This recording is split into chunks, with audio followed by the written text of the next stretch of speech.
We want to turn now to the investigation into this weekend's mass killing in Nova Scotia. And one of the factors being looked into is how the suspect came to have an authentic RCMP uniform, which he wore during his rampage.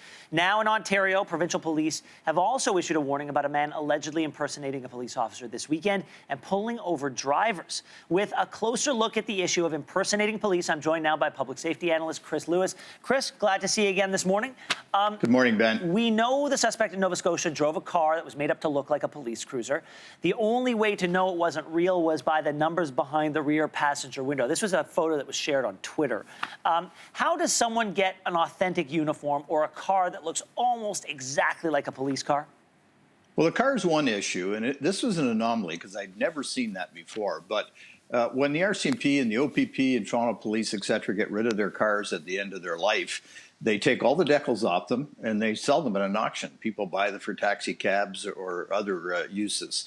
So, but to get decals and put them on, or at least mock decals, with this day and age, with the printers that we have and whatnot, the ability to do graphics, that's not that hard.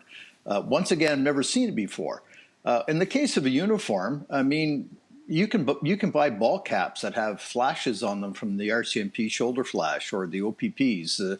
So those are out there.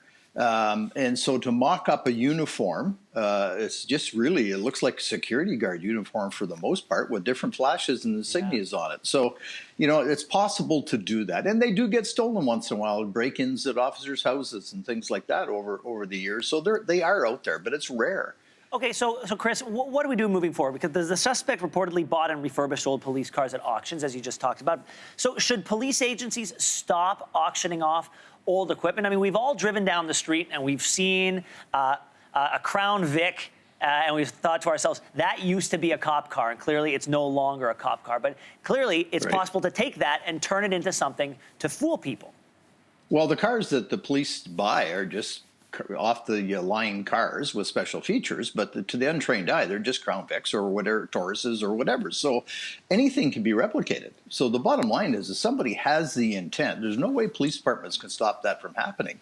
But once again, we need to remind people that this has only happened in this one tragedy. I can't think of another case like that. And so we don't want people to be afraid of the police or afraid of what's that kind of beacon of safety that when they see a police car, because this is just one situation that, you know, out of thousands and thousands of interactions with people out there, that this has occurred. So we don't want kids to be afraid of the police. Impersonating a police officer, that's a crime in Canada, but dressing like one or owning police equipment is not a crime. Where does one become the other? Well, you could have a police uniform next Halloween and wear it to your neighbor's party. You know, if in fact we don't have social distancing at that point, of course. But the issue is how you use it.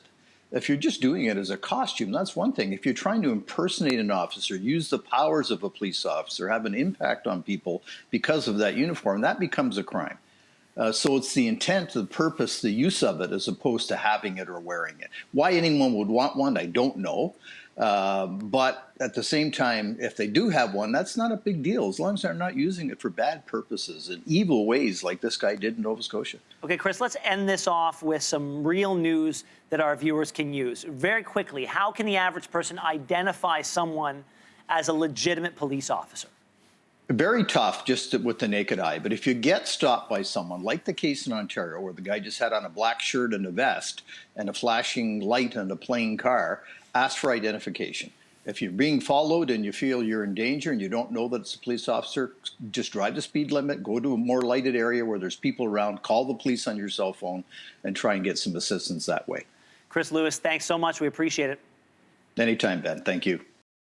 Thanks for watching. If you like this, be sure to subscribe here. And you can check out more Your Morning videos right here.